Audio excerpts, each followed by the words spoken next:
बड़े शहरों में कोरोना केसेस की यौमिया शरह में मुसलसल इजाफा रिकॉर्ड किया गया। 3 अजला में कोरोना की यौमिया शरह 20% से तजावुज कर गई।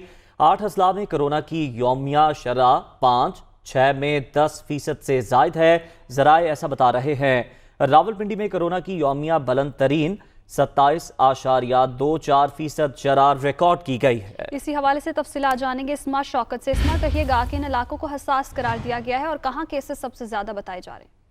जी बिल्कुल, बड़े शहरों में कोरोना केसेस की यौमिया शरह में मुसलसल इजाफा देखने में आ रहा है। ज़राए के मुताबिक 3 अजला में कोरोना की यौमिया शरह जो है वो 20% से तजावुज कर गई है। 8 अजला में कोरोना की जो यौमिया शरह है वो 5, 6 में 10% से ज्यादा, जबकि कोरोना की यौमिया बुलंद तरीन शरह जो है वो 27.24 शरह जो है वो रावलपिंडी में रिकॉर्ड की गई है। गिलगित में कोरोना की यौमिया शरह जो है वो 11.11, स्कर्दू में 12.44 रिकॉर्ड की गई है, जबकि 24 घंटों में दियामीर में कोरोना की जो यौमिया शरह है वो 5.38 रिकॉर्ड की गई है, जबकि कराची में जो कोरोना की शरह है वो 20.88, हैदराबाद में 15.36, जबकि वफाकी दारुल हुकूमत में 24 घंटों के दौरान जो है 12.27 शरह जो है वो रिकॉर्ड की गई है। जी, तो केसेस मुसलसल बढ़ रहे हैं, आवाम को एहतियात करने की ज़रूरत है। बहुत शुक्रिया इस्मा, आप हमें अपडेट कर रही थी।